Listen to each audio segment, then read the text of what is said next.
XSFM입니다. I, D, W, K. 헬기예요? 그 아실의 유승균 PD입니다. 라디오 진행을 해보면서 얻은 경험 중에는 메이저 방송계라고 대단한 노력과 성실한 검증을 모두가 하고 있지는 않다는 것이 있었습니다.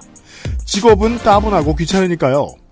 그럼에도 메이저 업체들은 단연간의 경험과 상호 견제로 인해 안전장치를 마련하고 문제를 확인하는 사람들이 많이 있습니다. 최근 그들의 고용이 위험해진 것은 메이저로 들어가던 이윤이 대한미디어로 빠져나가기 때문인데요. 검증장치와 노하우만큼은 아직 흘러가지 않은 듯 합니다. 이번 주 헬마우스 코너의 이야기입니다.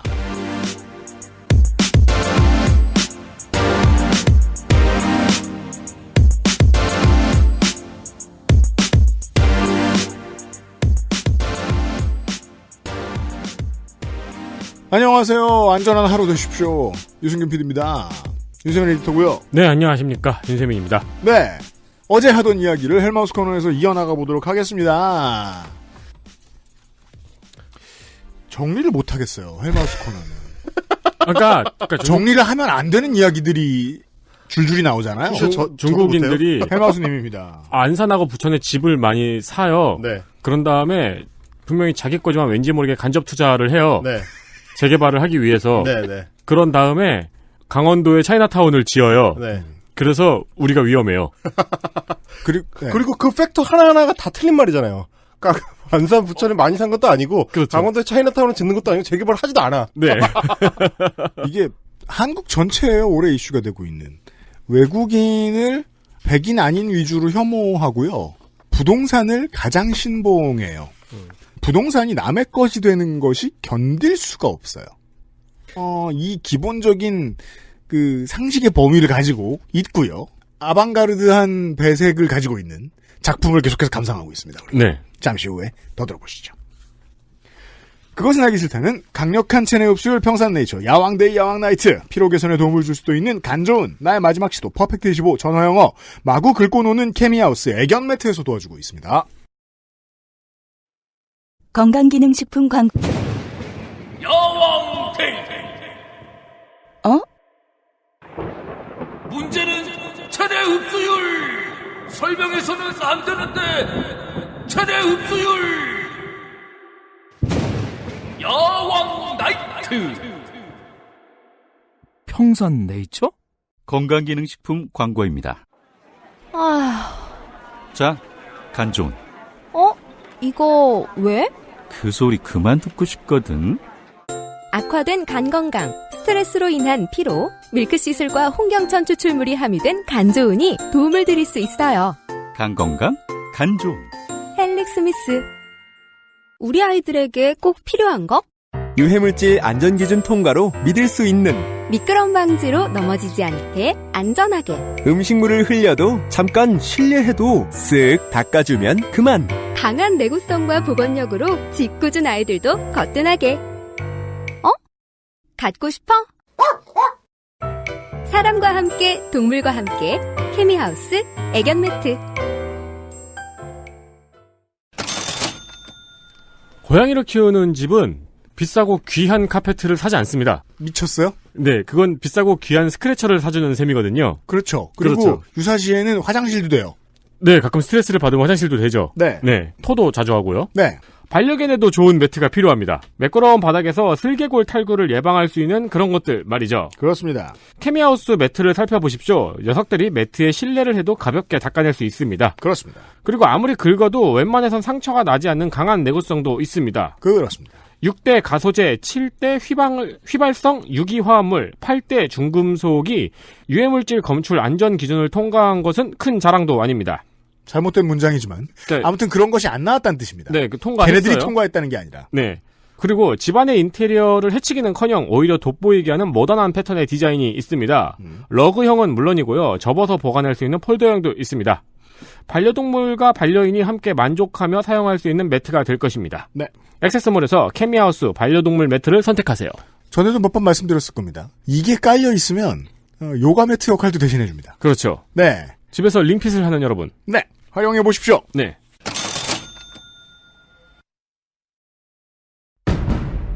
헬로 동지들 가짜뉴스를 헬러보네 헬마우스입니다. 모멸감을 주고 모욕감을 주고 치가 떨리게 하는 거 거짓말 좀 하지 말란 말이야. 이 새끼야 대단한 얘기가 아니에요. 가짜뉴스 만드는 유포자수는 너무 많고 그 새끼를 아무렇게나 만들어도 다 퍼뜨려주고 저 오물들을 치우려면 누군가는 오물통 속에 뛰어들어서 그 오물을 뒤집었을 각오를 해야 돼.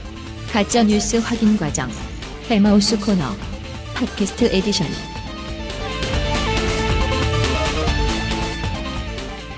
헬마우스 주간이에요. 헬마우스 주간입니까? 유재일 주간이기도 해요.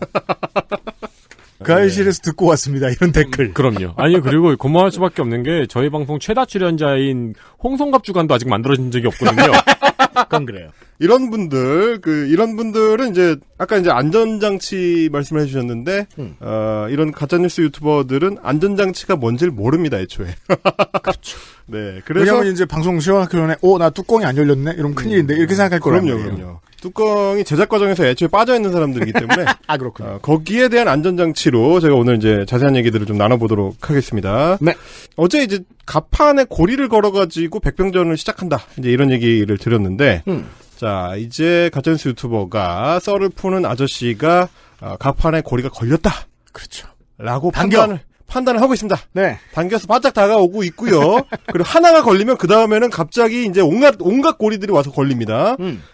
그거를 다 이 백기를 붙였다라고 이제 판단이 끝나면 그때부터는 그야말로 마음껏 음모론의 날개를 펼치기 시작합니다. 칼을 아무렇게나 휘두릅니다. 급발진. 급발진을 합니다. 급발진을 겁나 빠르게 엄청 멀리까지 합니다. 자, 그래서 제가 오늘 첫 그 음성 파일은 조금 길게 잘라봤는데요. 이게 뭐냐면 이제 사기꾼들 특유의 스토리텔링이 여기에 들어있기 때문에 봅시다. 나름의 맥락을 연결해가면서 화려한 발제간을 구사하는 그런 대목입니다. 네. 그래서 한번 좀 길게 한번 들어보시겠습니다. 개발이었는데. 자, 그리고 여러분 볼 게 있어요. 중국 유학생 7만인데 중국 애들이 7만 명이 여기서 우리나라에 공부하러 오는 사람일 것 같아요? 자, 보세요. 자, 볼까요? 이 문제가 어디서 발생하는지 보여드릴게요. 돈 벌러 오는 게 아니라 이걸 보세요. 이게 여러분 대전략이라는 걸 생각을 해야 지금은 7만 명이죠. 지금은 7만 명인데 이 기세로 가면 20만 명은 좋게 넘겠죠. 그리고 지금 외국인 노동자가 300만이거든요. 지금 외국인 노동자가 여러분 300만입니다. 300만 조금 안 되거든요. 외국인 근로자가 100만 명 시대에 이렇게 한다고 했는데 지금 100만 명이 넘어갔다는 게 그러니까 100만 명, 그러니까 외국인 근로자 수가 100만 명인데 외국인 체류자 이런 거 다 하면요. 지금 300만 명이 넘어가고 있다고. 아직은 236만 명. 외국인 노동자가 100만 명, 국내 체류 외국인이 236만 명, 전년 대비 8.6% 증가인데 이대로 가면 300만이 곧 넘어가요.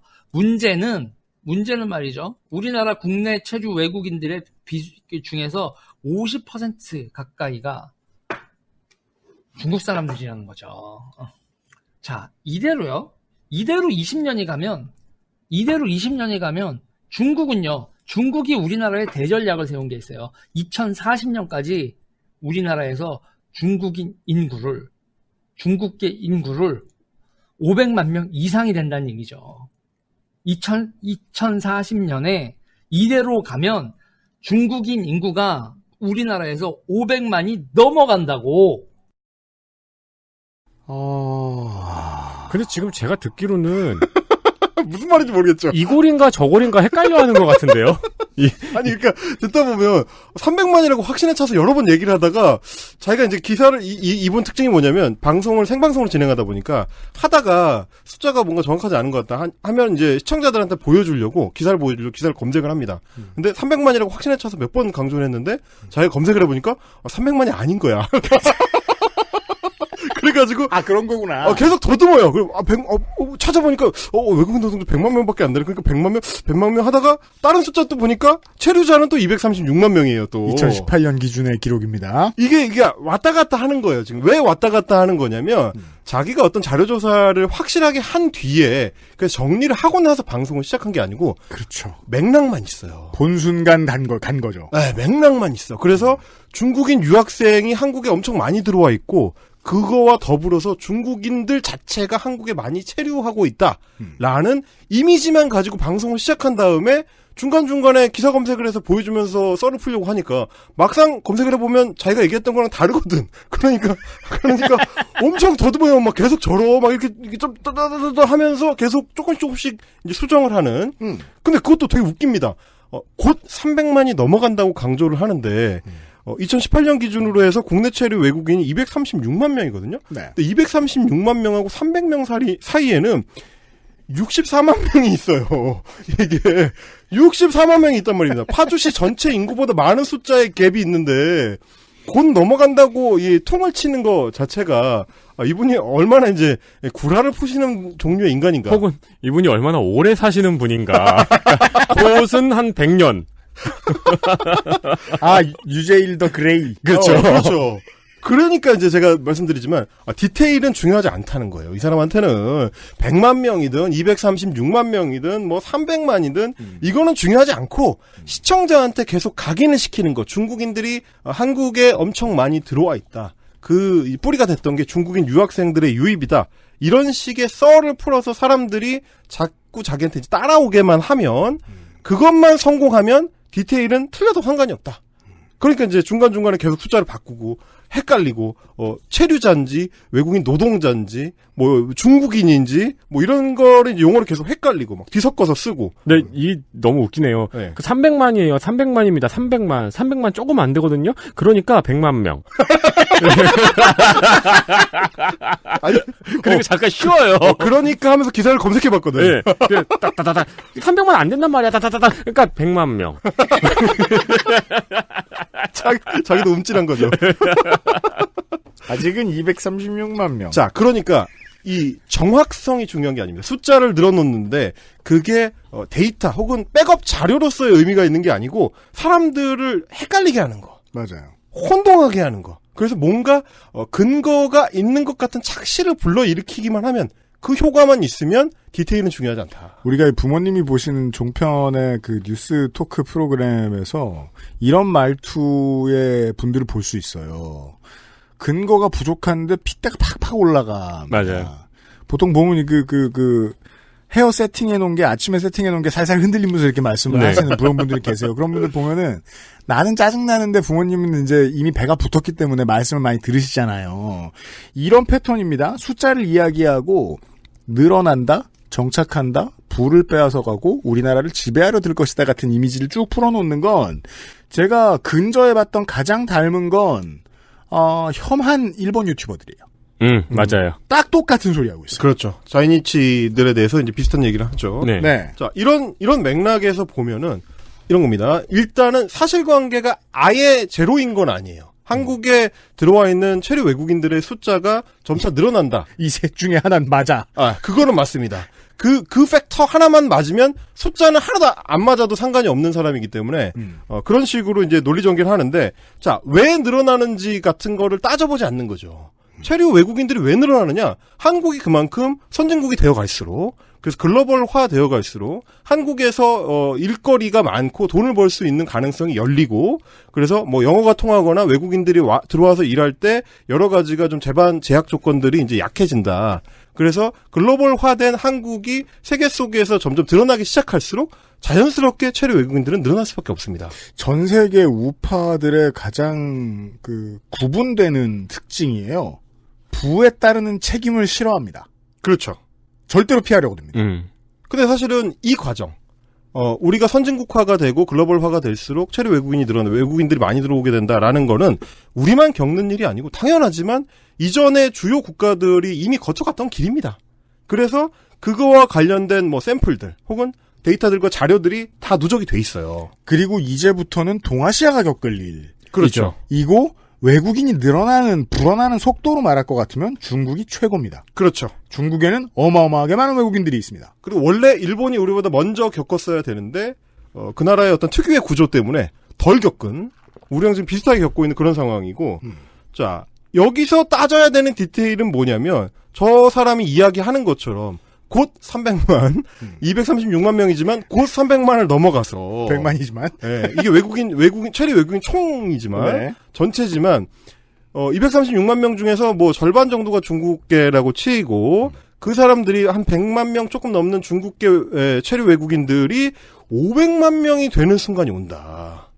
라는 2040년이 되면 이대로 500만 명이 된다라는 얘기는 뭐냐면 이걸 이제 은행 복리로 계산했을 때 그렇습니다. 아니 근데 연이율 8%로 계산하니까 제가 그렇게 되더라고요. 연이율 8%는 나 국민학교 들어갈 때 연이율 8%. 아니 근데 500만 명은 충분히 될 것 같아요. 왜냐면은 네. 지금 이 사람이 네. 한 30초 사이에서 100만에서 300만으로 늘어났잖아요. 네. 그럼 이 다음에 500만이라고 그냥 얘기하면 되는 거잖아요. 그럼 비슷한 것처럼 연이율 8% 복리로 계산하니까 2040년에 500만을 넘어가는 흐름인 것 같아요. 당연히 근데 여기서 멈칫하셔야 되는 게 아니 인구 그것도 외국인의 인구가 늘어나는 게 복리 계산으로 할 수 있는 건 아니잖아요. 기본적으로. 그런 거 아니잖아 이게. 자본금이 아니지 않습니까 이게? 그러니까 중국인을 셀 때 위안으로 세는 그렇죠. 어디 은행에다 집어넣는 거 복리 계산하는 게 아니라는 거야. 그리고 또 은근슬쩍 넘어간 게 있어요. 네. 전체 외국인의 숫자가 올리 중국인의 숫자로 바뀌어 있죠. 그렇죠. 세상에. 아주 대단하신 분입니다. 여러 가지로 방심하면 당해요.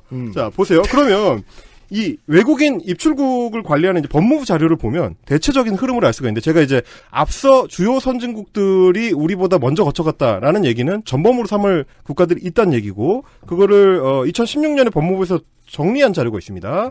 뭐라고 되어 있냐면 우리 체류 외국인이 한국에서 체류 외국인이 연평균 한 8%씩 증가하는 걸 고려하면은 2021년에 300만 명을 넘어갈 거다 정도의 예측이 있습니다. 근데 이렇게 되면은 우리나라 인구 대비 외국인의 비중이 5.82% 정도 되거든요. 네. 이게 OECD 평균하고 조금 비슷합니다. 5.7%니까요. OECD 평균이. 그런데 우리보다 먼저 거쳐간 나라들. 프랑스가 국민 대비 체류 외국인 비중이 6%, 캐나다 6%, 외국인 근로자, 외국인 노동자와 관련된 이슈가 있는 영국 같은 경우고 조금 높아서 8% 정도 됩니다. 그러니까 사실은 이 이상으로는 구조적으로 늘어나기가 쉽지 않다라는 얘기가 됩니다. 예. 이런 그러니까 한계선이 있는 거군요. 그렇죠. 이게 뭐 끝없이 늘어나서 우리 인구의 절반이 중국인이 된다. 이런 식의 사고는 사실 말이 안 되는 거고. 왜냐면 정책적으로 중간중간에 그거에 따른 추가 정책들을 시행하게 되기 때문에 네. 통제하고 관리를 하게 되기 때문에요. 영국처럼 그나마 열어놓은 나라들도 8% 이하로 지금 현재 통제되고 있는 상태고 우리도 아무리 늘어나봐야 그 수준일 거다라고 생각을 해야 되는 겁니다. 그리고 우리나라에 있는 일자리도 한계가 있겠고 늘어나다 보면은 그 사람들의 고국의 경제 발전이 또 있으면은 우리나라 이주 오는 게 멈추겠고 그렇죠. 그런 메커니즘들이 작동을 하겠네요. 그렇죠. 그런 것까지 생각했을 때 좀 종합적으로 봐야 되는 건 뭐냐면 이제 한국은행에서 국제경제 리뷰를 2017년에 내놨던 이제 보고서가 하나 있습니다. 자, 저희는 지금 표를 하나 보고 있어요. 네, 그 표에 보면 국내 취업자 중에서 외국인의 비중이 어느 정도 되느냐를 따졌을 때 호주나 캐나다 같은 이민 강국들은 25%에서 30%가 됩니다. 이 정도가 되면 이제 외국인 노동자들에 대한 경계 심리가 굉장히 높아지는 그런 심리적 기저가 발생을 하는데 미국, 영국, 독일 같은 나라들이 높은 편인 것 같지만 10%에서 20% 정도고요. 그러면 이거에 비해서 한국하고 일본은 어느 정도냐? 2%에서 4%입니다. 가장 보수적입니다. 가장 보수적이고 앞으로도 그 다른 나라들 수준으로 끌어올리는 게 사실은 어려워 보인다. 맞아요. 너무 격차가 크기 때문에 이런 거를 생각했을 때, 그러니까 경제 활동에 대비해서 고용이나 경제활동 외국인들 경제활동 참여율을 따져보면 한국은 여전히 내국인의 비중이 압도적이고 취업자 중에서 외국인 비중도 역시 압도적으로 낮다. 네. 일본이랑 좀 비슷한 수준이다. 이런 걸 봤을 때는 저 사람이 지금 주장했었던 그런 공포론, 음모론이 참 허망할 정도. 그러니까 말이에요. 네.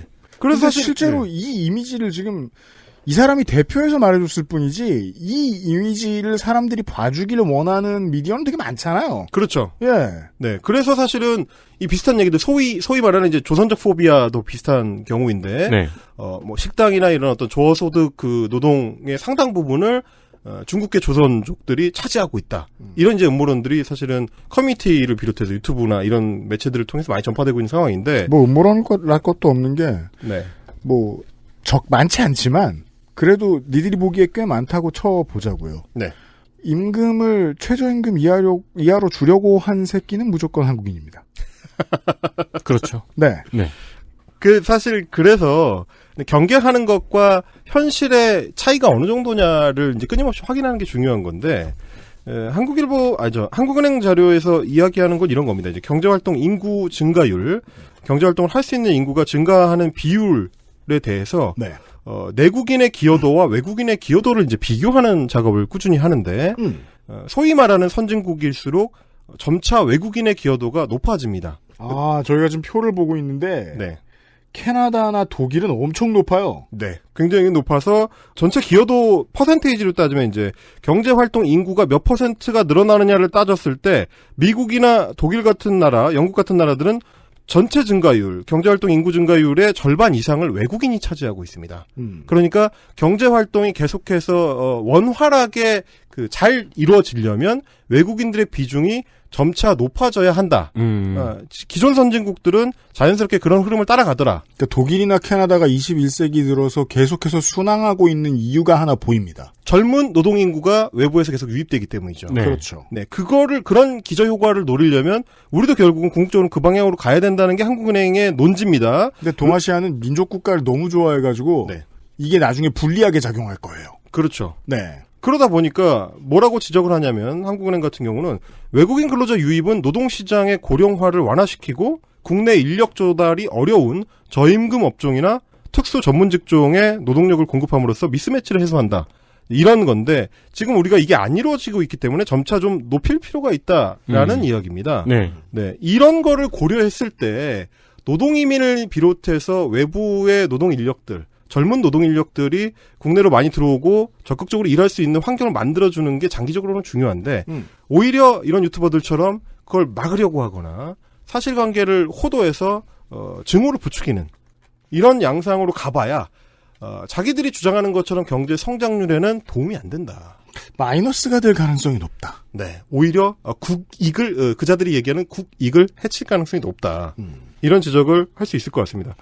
그런데 이분은 뭐 당연히 저처럼 이런 자료를 찾아보시진 않죠. 그러다 보니까 이 명확한 사실관계를 무시하고 처음에 자기가 세웠던 가짜 전제를 가지고 거대한 음모론으로 점점 나아가게 됩니다. 그래서 멀리 혼자 달려가가지고 지구상에 누구도 확인한 적 없는 존재 자체를 아무도 모르는 중국의 대전략이라는 자, 떼어 읽은 것을 주의해 주십시오. 네, 대전략이라고 하는 음모론이 급기야 이제 튀어나오게 됩니다. 자, 대전략을 어서 듣긴 들었어요, 이 사람이. 어서 듣긴 들었죠. 네, 그게 이제 1대1로 하고 관련된 무역 전략인데. 그렇죠. 네. 그리고 이제 사실 이제 나라 이름하고 이제 대전략을 연결시키는 어떤 그 방식은 일본의 혐한 서적들이 잘 하는 거기서 많이 쓰는 방식이긴 해요. 여러모로 거기서 배워온 DNA가 보입니다. 네, 이런 음모론 어떻게 펼쳐지는지 한번 일단 들어보시죠. 이런 게 뭐냐면 여러분, 이런 게 대전략이라는 겁니다. 대전략. 이런 걸 보고 뭐라고 한다고요, 여러분? 대전략이라고 한다고요. 그리고 이거는 여러분 국가 정체성을 둘러싼 전쟁이에요. 이게 여러분, 이게 저의 망상인 것 같아요?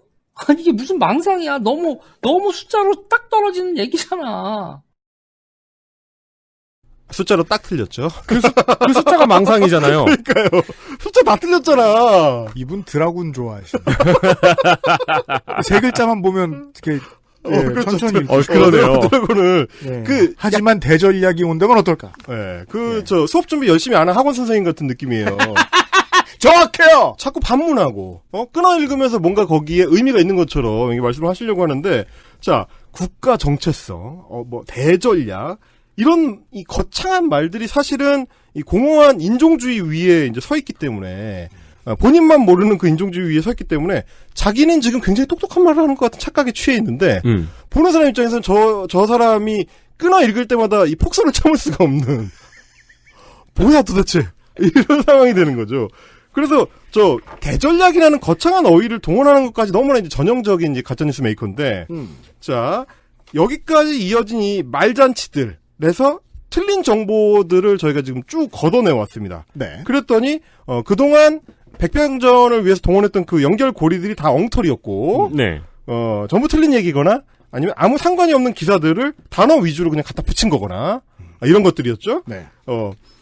이 사람식으로 말하자면 그러니까 결국 단어만 중요한 게 되는 거예요. 맞아요. 의미망이나 그게 이제 근거가 뭔지 이런 건 중요하지 않다. 그럼 이제 저는 이제 헬 마우스니까 헬하고 마우스만 있으면 되는 거 아닙니까? 그러면 이제 저 고든 램지의 헬스 키친 그리고 저 쥐가 이 요리를 하는 라따뚜이 영화를 연결하면 헬마우스는 요리 유튜버다. 맞네. 이런 식의 주장을 할 수 있는 거예요. 친이명박계다. 그렇죠. 맞네요. 봐봐요. 이게 헬조선을 만든 이명박 헬마우스잖아. 그렇죠. 그 라따뚜이가 누구야? 쥐잖아요. 그렇죠. 쥐가 뭐야? 마우스잖아. 마우스야. 맞네. 그럼 쥐가 여러분 아시겠어요? 마우스 이렇게 하는 거예요. 쥐가 100만, 300만, 236만. 여러분 쥐가 영어로 뭐예요? 쥐가 영어로 마우스 이렇게 하는 거예요. 그게 무슨 망상이야. 너무 단어로 딱 떨어지잖아요. 자, 그래서 여러분이 오늘 이제 한 편에 어제 오늘에 걸쳐서 한 편의 거대한 음모론을 보셨는데 약 10여 분에 걸쳐서 이 양반의 이제 장광설을 따라오다 보면은 처음에 썸네일을 클릭할 때는 분명히 중국인 부동산이었어요. 중국인 부동산이었거든. 중국인 부동산 장악 뭐 이런 썸네일을 보고 도대체 무슨 얘기를 하는 걸까라고 클릭을 했는데 맨 마지막에 오면 중국인만 남고 부동산은 없어져요. 그렇죠. 아니, 부동산 얘기한다며. 부동산 얘기는 처음에 머니투데이 기사 헤드라인 읽어준 거 빼고는 아무런 의미가 없는 얘기만 하는 거예요. 계속 주구장창. 그러고 나서 10여 분에 걸쳐서 내가 중국인을 얼마나 싫어하는지, 한국 사람들의 어떤 특정 한국인들의 마음의 기저에 중국인에 대한 혐오가 얼마나 깔려 있는지를 시험하는 말들만 끊임없이 쏟아내는. 그러네요. 이게 그야말로 이제 양머리를 걸어놓고 개를 파는, 개고기를 파는 양두구육이죠, 이게. 그렇죠. 예. 네. 여러분 뭐라고요? 양두구육. 이거 괜찮다. 이거 괜찮네, 이거. 그리고. 뭐, 아무거나 하면 되네, 이거. 여러분, 우리가 지금 하고 있는 방송이 뭐라고요? XFFM. 그리고 저기 있어요. 그러니까 네. 자기가 모르는 거를 네. 화내면서 물어보면은 네. 자기가 모른다는 티가 안 나요. 그렇죠. 예를 들어 아침 뭐 먹었어? 이러면은 네가 오늘 아침 내가 차려준 밥을 먹었잖아라고 물어보는 것 같잖아요. 그게 사실 인류의 본능에 있어요. 네. 근데 이 본능을 혁파하지 못하면 늘 당하게 되는 거예요. 그렇죠. 그냥 본능적으로 이렇게 하면 저 새끼는 쫀다라는 걸 알거든요. 어떻게? 넌 네가 뭘 잘못했는지 몰라? 그렇죠. 그럼 미안하다고 해야지. 몰라? 드라군. 예, 그럼 진다고 끌려 들어간다고. 해전을 벌일 때 처음으로 걸려 들어오는 그 고리를 잘 쳐내셔야. 그러게요. 그러고 나서 환옥선으로 밀어버리면 됩니다. 네, 첫 발에 안 속으면 안 속을 수 있다. 안 넘어갈 수 있다. XSFM입니다. 딸기예요?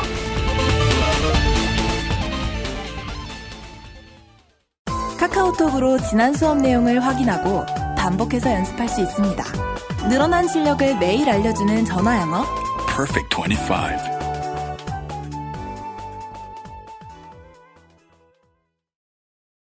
건강기능식품 광고입니다.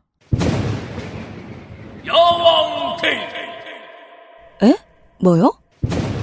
야왕 나이트. 효소 반응 공정. ECS 공모. 에? 그게 무슨... 야왕 테이. 야왕 나이트. 평산네이처? 유해물질 안전기준 통과로 믿을 수 있고 반려동물이 더 좋아하는 케미하우스 애견 매트.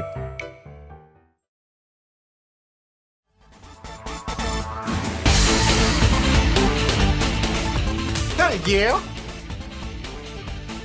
그래서 결론을 보면은 중국이 대전략을 통해서 부천이나 안산을 먹으려고 한다는 건데 중국 입장에서 분천. 그러니까 분천.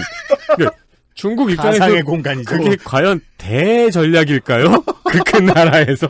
삼국지 13 하는 거 같네요. 약간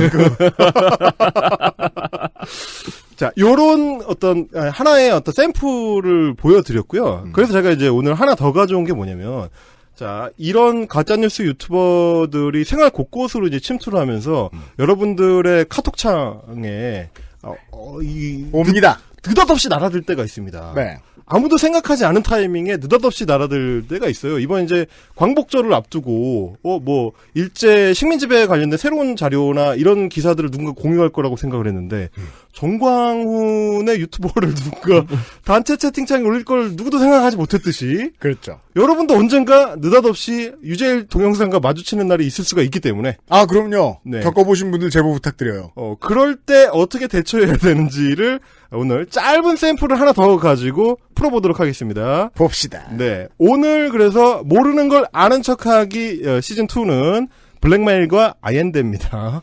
이게 뭘까요? 미리 좀 말씀을 드리자면 블랙메일과 아이엔데라는 이 두 개의 단어가 유재일이라는 유튜버가 어떤 사안에 대해서 이야기할 때 나왔던 단어냐면 지소미아 협정과 관련된 한일 군사정보보호협정과 관련된 얘기를 할 때 나왔습니다. 아는 게 많은가 봐요. 지소미아를 얘기하면서 칠레 대통령을 끌어들이는 걸 보면. 그러니까요. 네. 또 당하시는군요.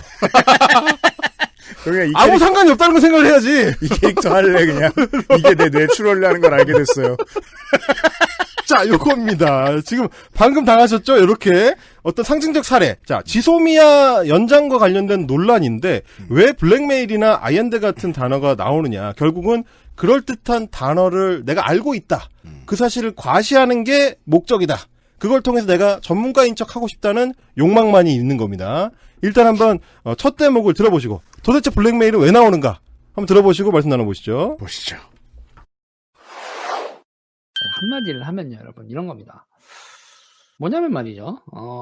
제가 아는 미국 외교관들이라면요, 맨 마지막 날 비선을 통해서 이런 메시지를 우리 정부에다가 분명히 얘기를 했을 겁니다. 니네 뒤질래?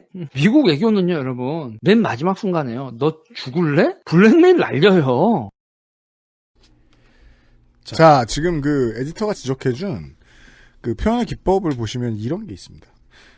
블랙메일을 날려요. 이렇게 말하죠. 내가 안다고 강조하기 위해서 이 어조를 집어넣었어요. 최근에 광고에서 들으셨죠? 요즘 5억 하는 집이 어딨어요? 이거예요! 나 블랙메일 몰라, 너? 뭐, 약간 그런. 근데 미국 외교관들이랑 아는 사이인가 봐요? 그런가 봐요. 제가 그게 너무 궁금해가지고. 마팔인가? 도대체 무슨 외교관을 얘기하는 건가? 뭐 무슨 하다못해 이제 자서전들 미국 외교관들은 이제 퇴임하고 나면 많이 내니까 국무장관 출신들이 뭐 수전 라이스도 내고 뭐 콜린 파월도 내고 올브라이트 내고 하니까 혹시 그런 사람들의 자서전에서 봤던 내용이 이 뒤에 근거로 제시가 되는 걸까라는 부질없는 기대를 했는데 네, 마지막 날 비선을 통해 분명히 정부에 이런 얘기를 전해 뒤질래라고 했을 것이다. 네. 그냥 아무 생각 없이 제가 아무 생각 없으려고 애 많이 쓰는데 자꾸 실패하잖아요. 헬마우스 코너에는. 그래서 아무 생각 없어야지 이러고 제가 사전에 비선을 찾았거든요. 네. 뭐라고 나온지 알아요? 네. 날아다니는 신선. 전우치 같은 거구나, 전우치. 그러니까 전우치가 와서 너 뒤질래 하면 이게 사실 미국 뜻인지 아닌지 알기도 어렵고요. 비선이니까. 그렇죠.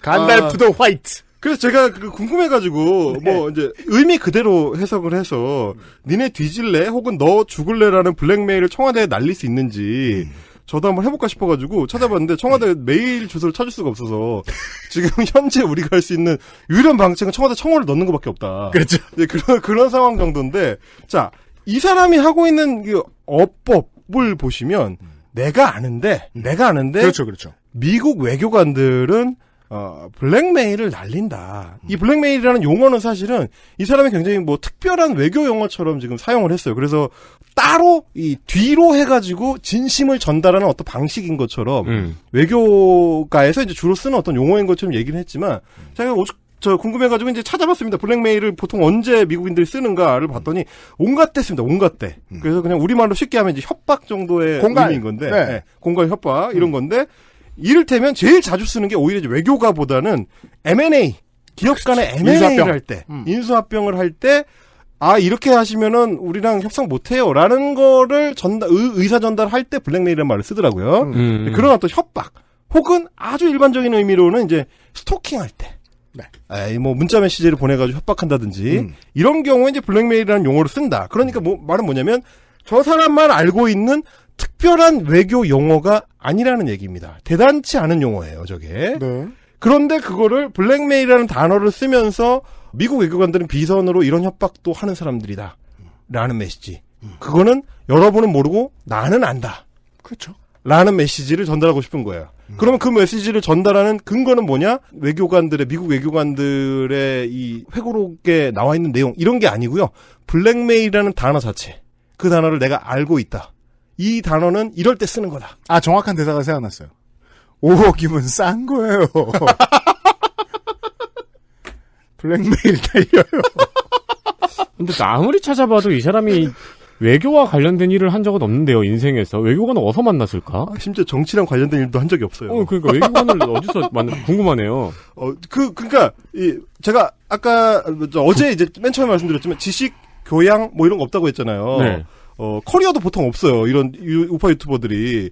일단 보통 시사 평론가나 정치 평론가를 얘기를 할 때는 그 관련된 업종에서 이제 종사한 경력이 좀 필요하잖아요. 네. 업계를 파악하는 어떤 커리어가 필요한 건데 없습니다. 어느 날 갑자기 등장했어요. 그래서 신동아에서도 그렇게 평가를 해준 거죠. 갑자기 나타났다. 쾌속으로 말하는 어떤 사람이 이 등장한 거랑 이제 맥락은 같은 거고. 그래서 설사 미국 외교관들이 강경한 태도를 가지고 지소미아 관련해가지고 니네 일본이랑 싸우지 말고 좀 잘 좀 해봐라 라는 어르는 태도를 한국 뭐 청와대나 혹은 한국 외교관들한테 보여주고 싶었다고 하더라도 아무리 그렇다고 어느 미국 외교관이 청와대에다가 니네 뒤질래라고 하겠습니까? 이거 너무 심하잖아요. 전우치. 전우치도 좀 더 점잖게 하지 않을까요? 니네 뒤질래는 조금 좀 너무 좀 이게 이 술자리 같은 데서 나오는 이 도시괴담 같은 이런 얘기를 공식적으로 당연히 하진 않죠. 그 옛날 아저씨도 아니고 이제 할아버지들한테 미국은 구약에 나오는 하나님 같은 존재잖아요. 그렇죠. 슈퍼파워죠. 네, 우리에게 은총을 베풀어주지만 화나면 무서운 존재. 그렇죠. 그 인식이 아직까지 있는 거네요. 그러니까 말하자면 이제 주한 미국 대사가 청와대 뛰쳐들어와가지고 정강이를 막 조인트 까고 막 이럴 수 있는 사람들. 네, 그러니까요. 정도로 생각하는 거죠. 그렇죠. 전래동화 같은 얘기네요. 네. 그러니까 이게 이제 이 보통의 상식적 사고를 하는 현대 한국인이라면 21세기를 살고 있는 한국인이라면 잘 하지 않은 어떤 생각을 하고 있습니다, 지금. 20세기적 사고에 지금 갇혀 계신 건데, 결국은 이 양반이 음모론에 푹 절여진 사람이기 때문에, 미국 외교관들이 청와대에, 니네 뒤질래라고 말할 수도 있다. 이런 식의, 이 음모론을 제기를 하시는 거고, 그래서, 저는 처음에는 혹시, 이게 일종의 비유가 아닐까. 니네 뒤질래. 미국 외교관들이 니네 뒤질래라고 실제로 말한 게 아니라 그만큼 세게 말을 했다. 강경한 발언을 한 그렇죠. 거를 이렇게 표현하는 거 아닐까. 일본한테 너무 그러지 말고 서로 잘 지내봐라는 얘기를 좀 세게 강하게 의사표시를 한 거를 비유적으로 표현한 게 아닐까라고. 그죠. 왜냐하면 미국은 그런 태도니까 늘. 네. 그렇죠. 그러니까 폰트 좀 크게 하고 느낌표 붙이고. 그렇죠. 네. 저도 살짝 기대를 했습니다. 이 양반도 나랑 같은 시대를 살고 있으니까 설마 그렇게까지 이상하진 않겠지. 라고 생각했는데 제가 또 틀렸습니다. 자, 한번 들어보시죠. 우리가 되게 외교나 이런 걸 신사적으로 보는데요. 블랙메일을 날립니다. 너 죽을래? 누구 죽일까? 너 우리가 암살 잘하는 거 몰라? 미국은 걔네가 어떤 애들인데. 뭘 더 자세히야. 그냥 그런 거를 하면서. 자.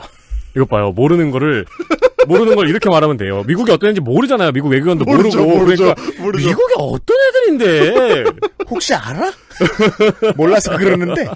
그렇게 얘기를 하니까 미국이 어떤 애들인데라고 얘기를 하니까 채팅창에 이렇게 올라온 겁니다. 그러니까 좀 더 자세하게 얘기해 주세요라는 얘기가 나오니까 얼버무리죠.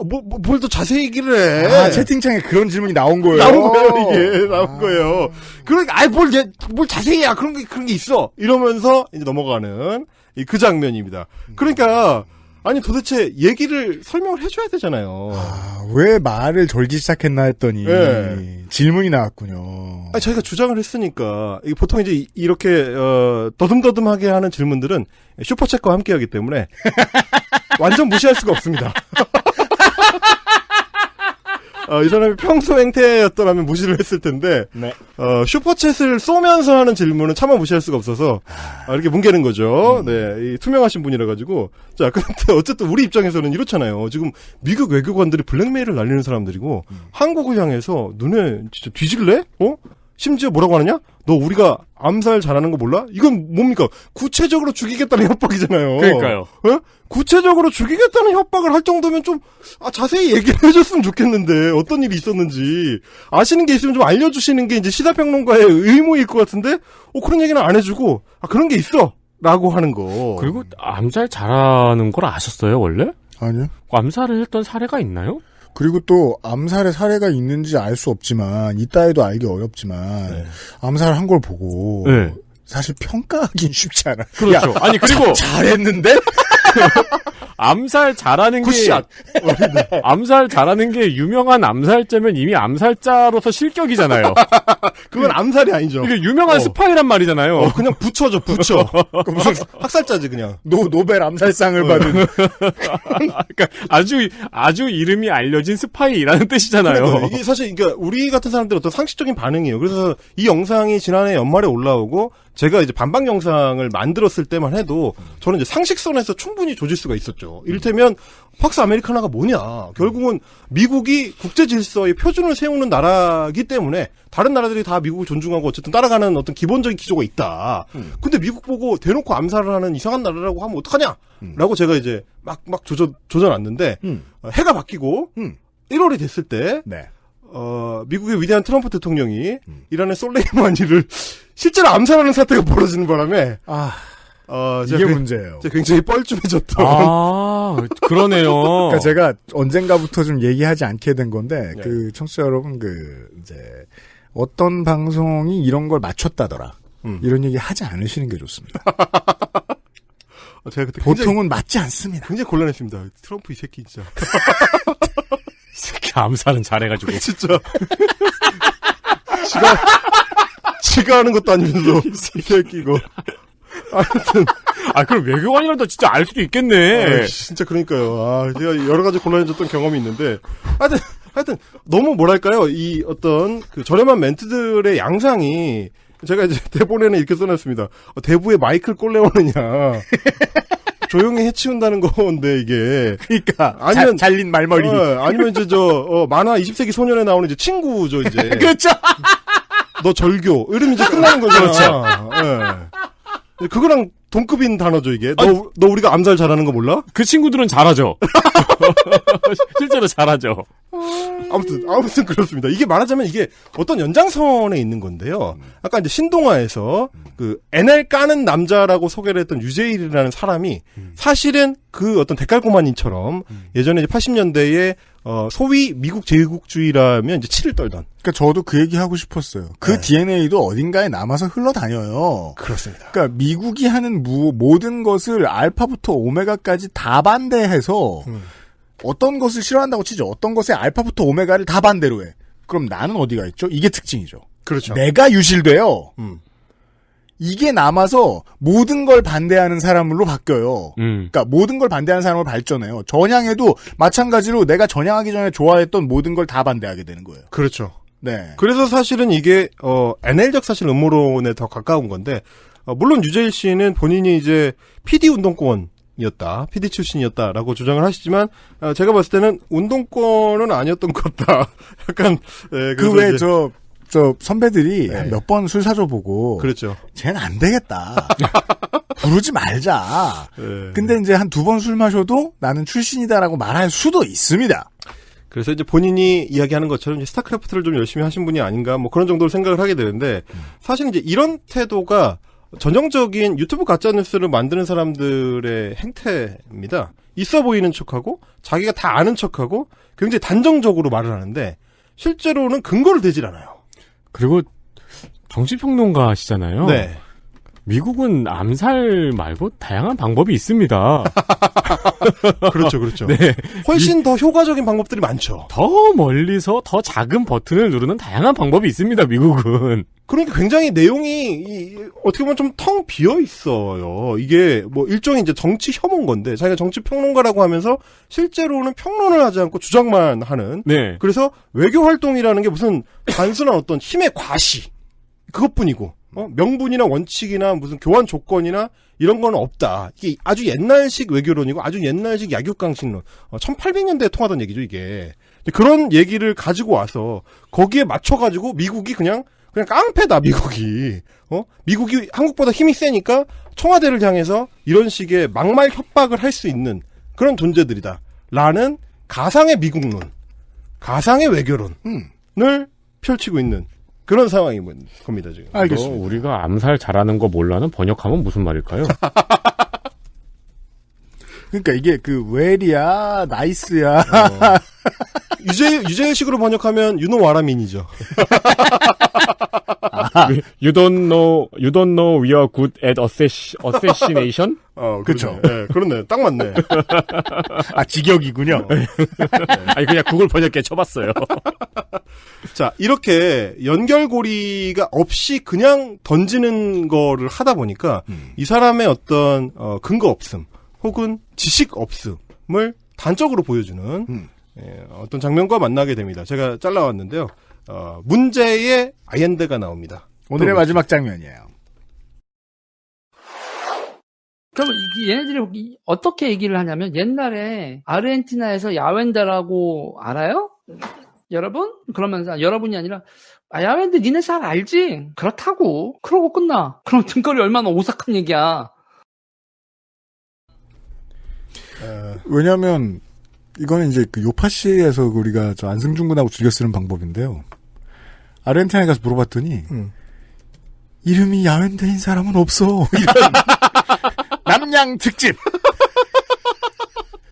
누굴 말씀하시는 걸까요? 이게 사실은 무슨 얘기냐면 미국 외교관들이 청와대에 전화를 해가지고 이렇게 얘기한다는 거예요. 야, 니네 옛날에 아르헨티나에서 야웬데라고 있어. 그거 알지? 니네 야웬데?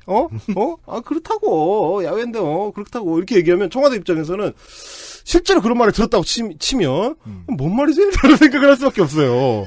왜냐면 그러니까 헬마우스와 비슷해집니다. 일단 찾아봐요. 그렇죠. 누구신지. 아르헨티나 야웬데를 찾으면 아무것도 안 나옵니다. 이게 제가 실제로 찾아봤는데 아무것도 안 나와요. 왜냐면 그런 유명한 사람은 없어요. 야웬데라는 사람은 없어. 이게 단어가 딱 2개 나온 건데 아르헨티나하고 야웬데가 나왔는데 둘 다 틀렸습니다. 둘 다 틀렸기 때문에 나오질 않는 거예요. 자 여기서 궁금한 건 그러면 여기서 내가 헬마우스다. 여기서 뭘 찾아야 돼요? 그러니까 야위였는데를 빨리 발음한 그러니까 아르헨티나가 요즘 야위여서 칠레인 줄 알았다. 그렇죠. 야위 모든 나라는 야위면 칠레가 되죠.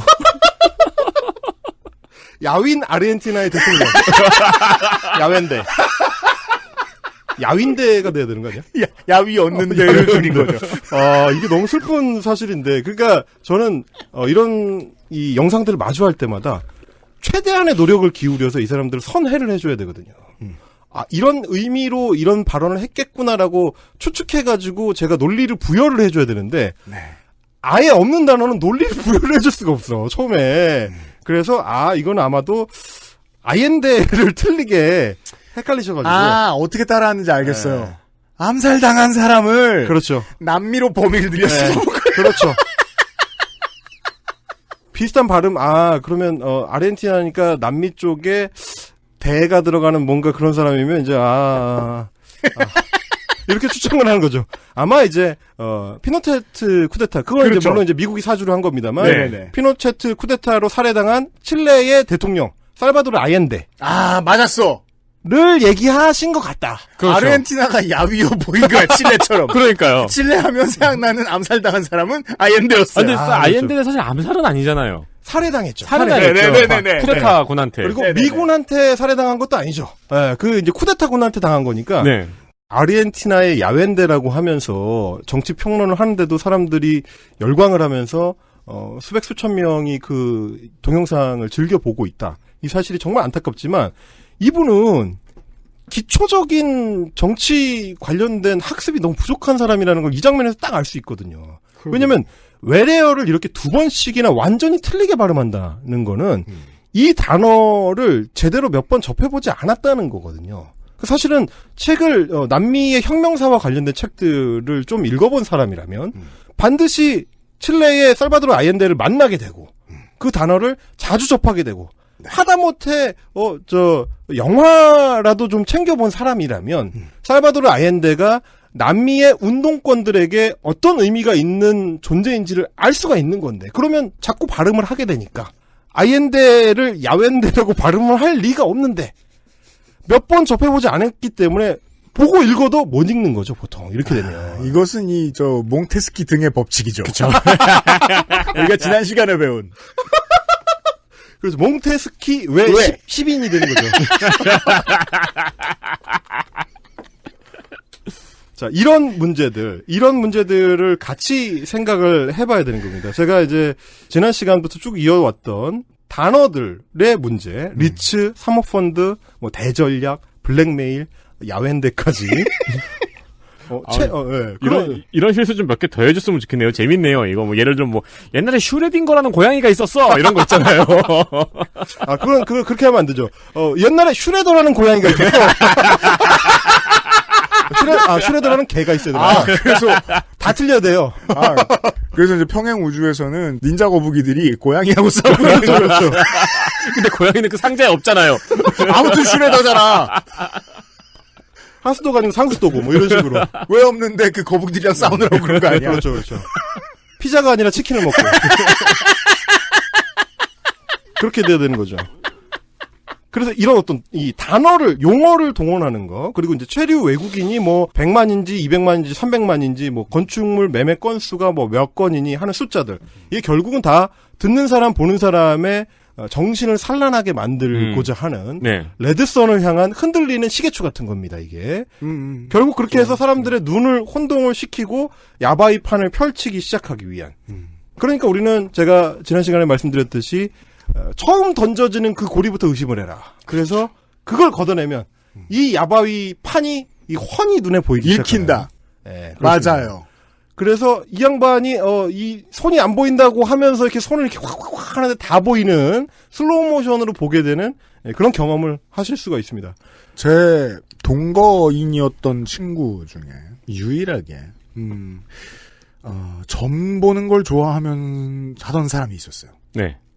그 친구가 저를 데리고 갔어요, 점집에. 몇 번째 방송에서 말씀드린 적이 있었을 거예요.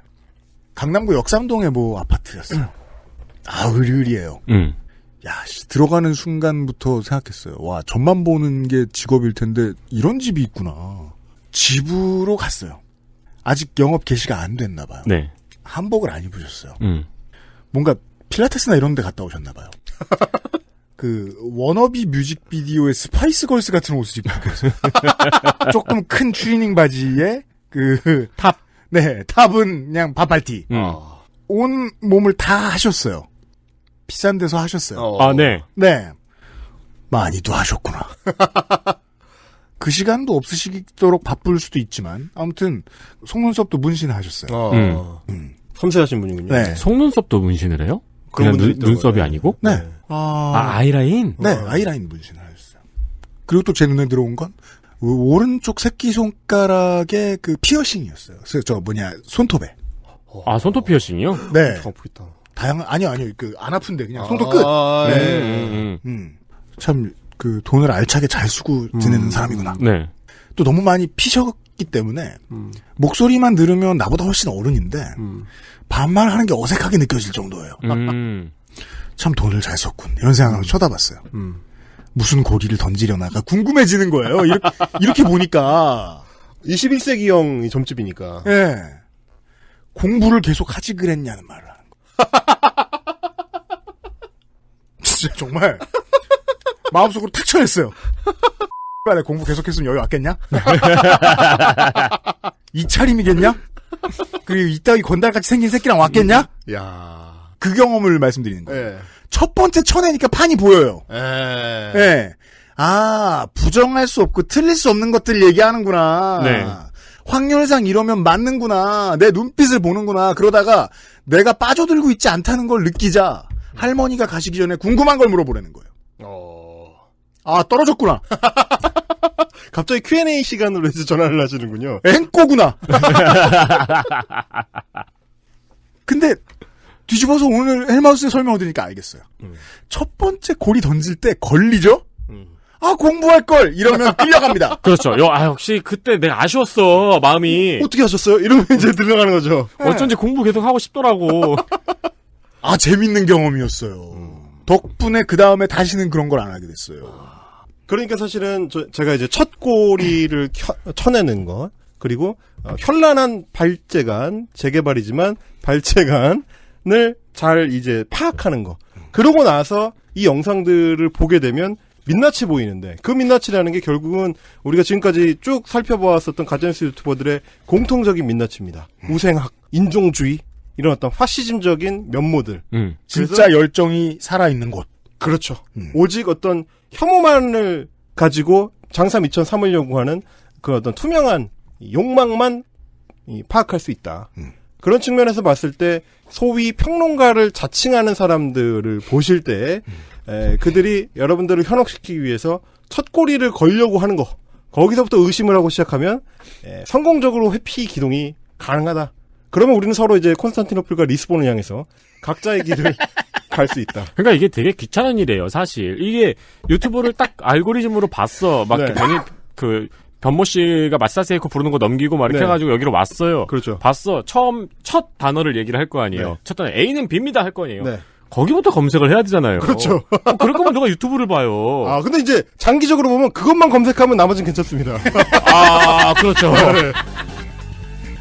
프로의 조언은 큰 도움은 되지 않습니다. 우리가 따라하기 쉽지 않기 때문에. 네. 그렇게 하는 게 다 귀찮다. 아, 그러면 또 헬마우스를 보시라. 헬마우스 코너였습니다. 네. 감사합니다. XSFM입니다. 딱이에요?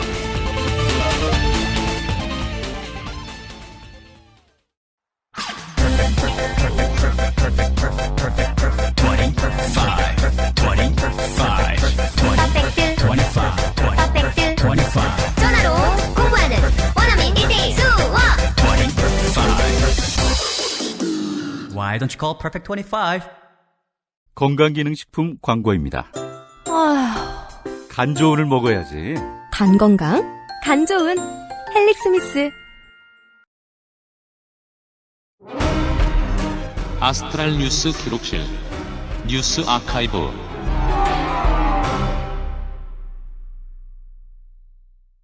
뉴스 아카이브입니다. 이거 참 뉴스 아카이브 같은 컨텐츠 하는 데서 많이 나오는 얘기인데 한동안 못 봤던 것 같아요. 새롭네요. 네, 원래는 제가 베니고노 아키노 의원의 피살과 이제 필리핀의 피플파워. 네. 네. 그리고 소련의 8월 쿠데타와 이를 막아낸 시민들의 이야기를 준비하려고 했어요. 옛날에는 피플파워란 단어 안 쓰고 그냥 필리핀 혁명 이런 식으로 많이 말하기도 하고 그랬어요. 네. 피플파워라는 말이 무서웠나 봐요. 근데 이게 민중들의 힘으로 국가의 뭔가를 막아낸 일들이잖아요. 전부 다 역사를 바꾼. 근데 이게 쓰다 보니까 이게 시위를 주도한 정강원 목사에 대한 헌정처럼 쓰여지더라고요, 점점. 그렇죠. 온신에서 지금 오프라인으로 사전 예약도 받았는데. 그렇죠. 이게 TPO가 중요한 건데 TPO가 아주 안 좋은 사연이 되더라고요. 그럴 때가 있어요. 네.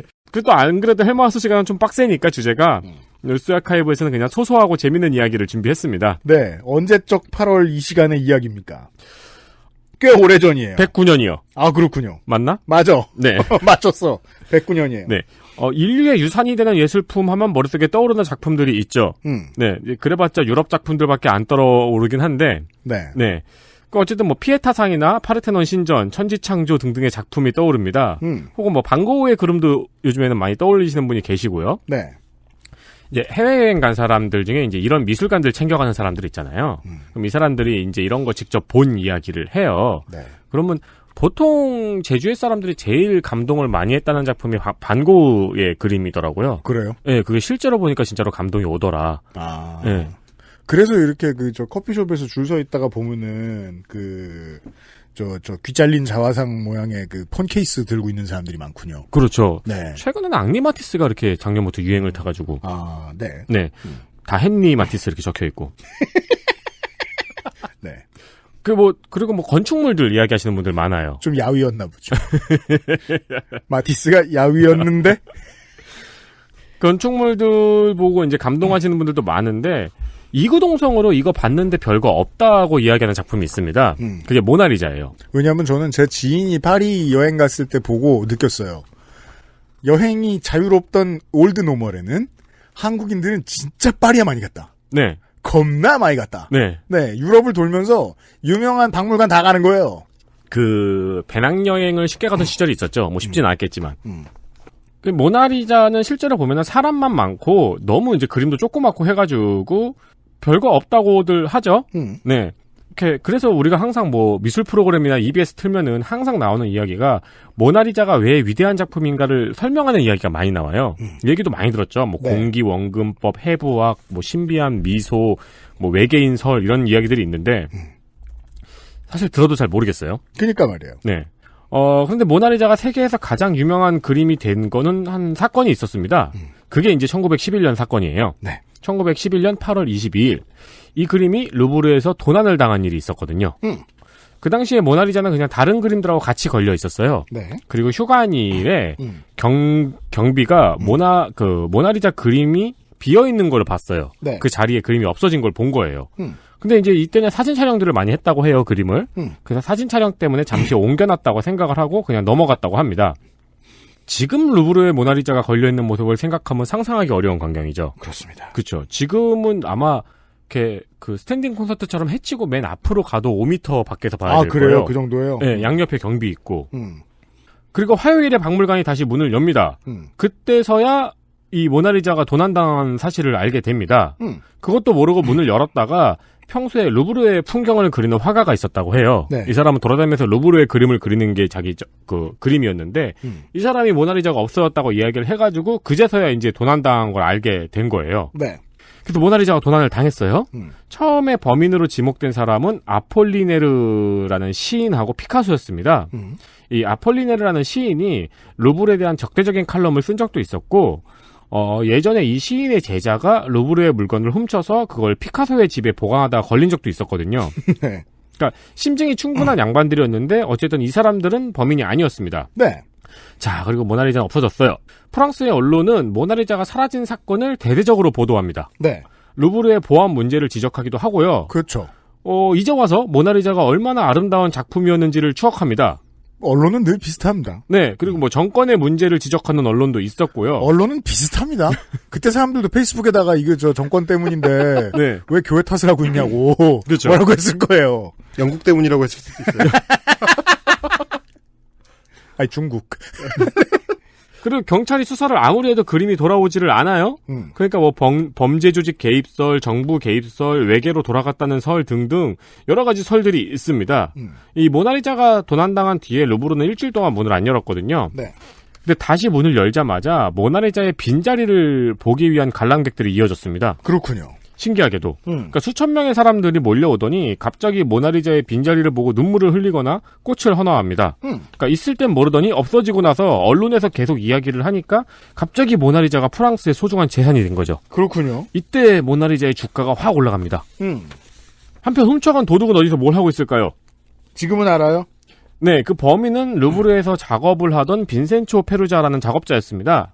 그 당시에 루브르가 어떤 상태였냐면은 그림의 표면을 직접 만질 수도 있는 전시 상태였어요. 1910년대엔 그랬나 봅니다. 네, 그래서 원화가 훼손되는 사건까지 있었다고 합니다. 그래서 이제 그러면 안 되니까 액자에 유리를 씌우는 작업을 하고 있었는데 이 작업을 하던 사람이 이 바로 빈센초 페루자라는 사람이었습니다. 네. 어떻게 훔쳤냐면은 그냥 빼서 둘둘 말아서 옷 속에 가지고 나왔대요.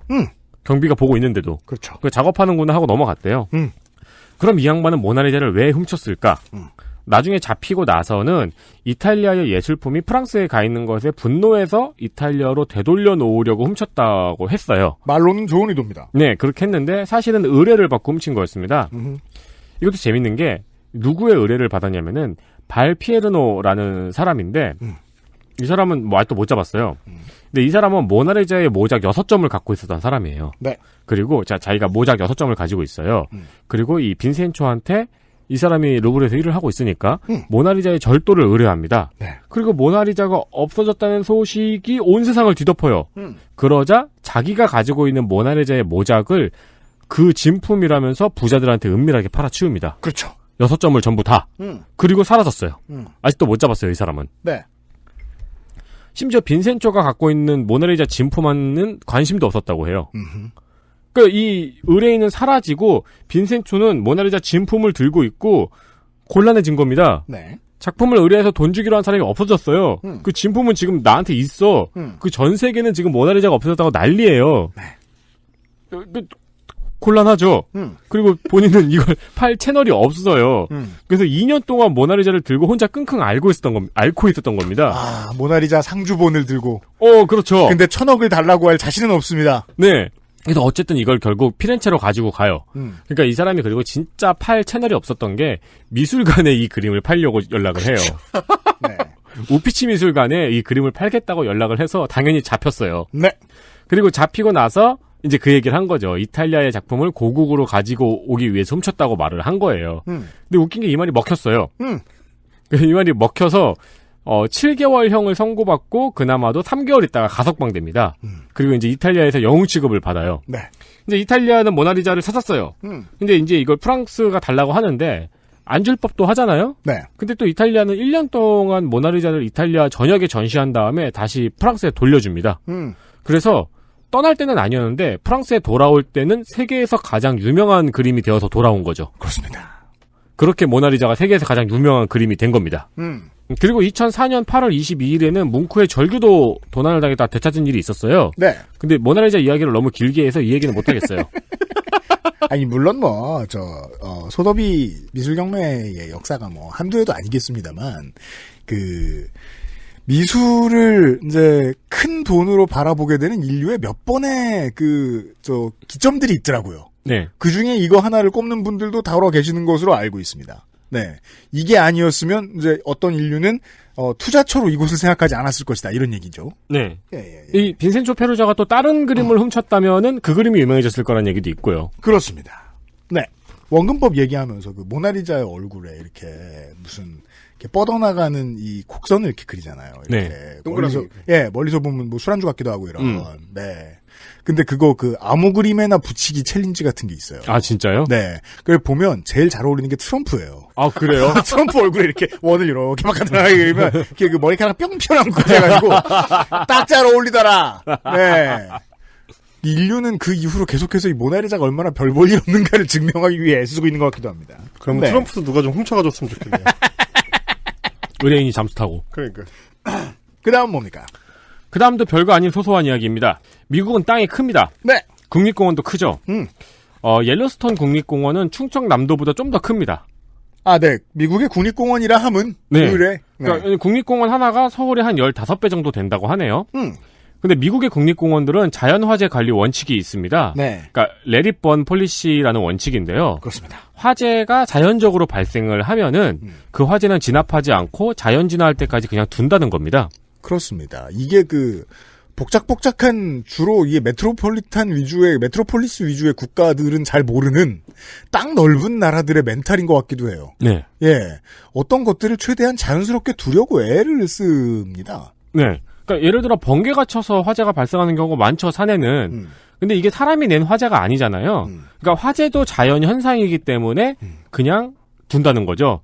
대신 이제 관찰은 하다가 구조물이나 인명의 피해가 있을 것 같을 때 이제 그 지점에 진압을 하는 거고요. 그렇죠. 그리고 불이 꺼진 뒤에도 거기에 나무를 심거나 막 그러잖아요. 그런 것도 안 하고 복원 작업도 안 하고 그냥 그대로 둡니다. 네. 그렇답니다. 근데 1988년에는 조금 위험했습니다. 일단 이때 날씨가 엄청 가물었어요. 그리고 엄청 건조한 날씨가 이어지다가 7월에 번개가 쳐서 불이 났습니다. 네. 이 옐로스톤 국립공원에요.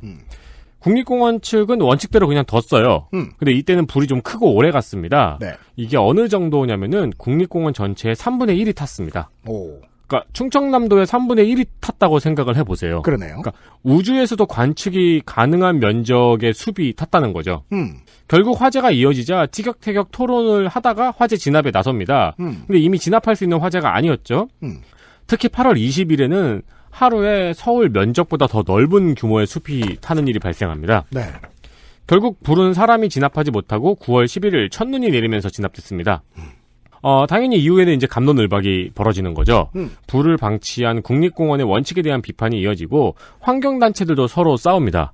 어떤 환경단체는 숲을 이렇게 타도록 방치한 건 너무했다. 또 어떤 환경단체는 자연적으로 일어난 일이니까 그냥 두는 게 맞았다. 결국에는 자연의 힘으로 꺼졌다. 이러면서 감론을박이 있었고 그 지역의 주민들은 불만이 가득 찼었죠. 그리고 32년이 지났습니다. 지금 옐로스톤의 대화제는 아직까지 약간 논쟁거리가 돼요. 그렇습니까? 네, 그러니까 누군가는 여전히 화재 진압을 안 한 게 잘못됐다고 이야기를 하고요. 누군가는 자연현상이었다고 이야기를 합니다. 네. 그러니까 지금도 옐로스톤에 가면은 그 불에 탄 자리가 그대로 있다고 해요. 제가 지금 미국 와이오밍주의 지도를 보고 있는데 진짜 겁나 크네요. 네. 이게 뭐야? 예. 거기에 3분의 1이 탔다니까요. 여기 호수 이름이 옐로스톤 호수가 있는데요. 이게 서울만 하겠습니다, 지금. 네, 이게 이제 지금의 옐로스톤 모습을 보면서 말하는 사람들이 있는데 공원 측하고 조사단은 88년의 화재가 숲의 자연스러운 순환 과정이었다고 합니다. 그러니까 이 공원에 라지폴 파인이라는 나무가 많은데 이게 고령화된 나무가 많았대요.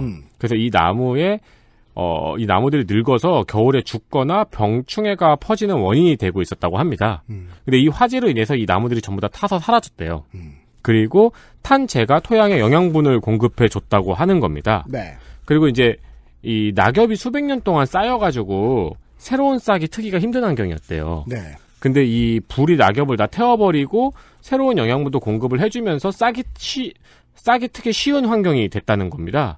그래서 결론적으로 현재 그 화재 자리에는 더욱 다양한 종의 나무들이 자라고 있다고 합니다. 네. 그러니까 사실 그냥 둔 게 맞았다는 결론이라는 거죠. 그러니까 학자들은 이렇게 자연스럽게 발생하는 화재는 숲의 순환을 위해서 필요한 일이라고 말하는 거죠. 그렇지 않았다면 그렇게 화재가 커지지도 않았을 거다. 네, 그렇게 이야기를 하는 거죠. 네. 그러니까 물론 이건 땅이 엄청 크니까 할 수 있는 겁니다. 그렇죠. 네. 네. 그러니까 우리나라에도 얼마 전에 산불이 크게 났었잖아요. 네. 그러니까 그때마다 이 환경단체가 이 옐로스톤의 사례를 들고 오기도 해요. 그러니까 자연스럽게 남불은 끄지 말아야 된다. 불탄 자리에 복원 작업을 하지 말아야 된다라는 등등의 주장이 가끔씩 올라오는데. 근데 산 하나 건너 사람이 하나씩 살기 때문에 한국은.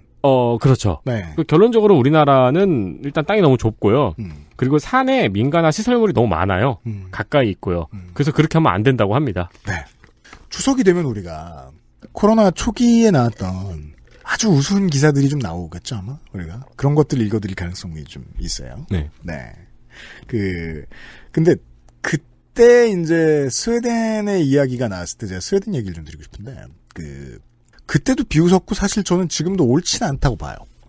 다만 최근에 이번 주에 결국 스웨덴이 옳았다 이런 기사가 딱 나오는 거예요. 물론 결론만 놓고 보면 저열해요. 그냥 지금 한국 정부를 까고 싶어 쓴 기사예요. 다만 참고할 지점은 있어요. 인류가 자연에 순응하고 항복하는 쪽에 선택을 했다는 점에 있어서 스웨덴의 이번 코로나 관련된 대응은 독특해요.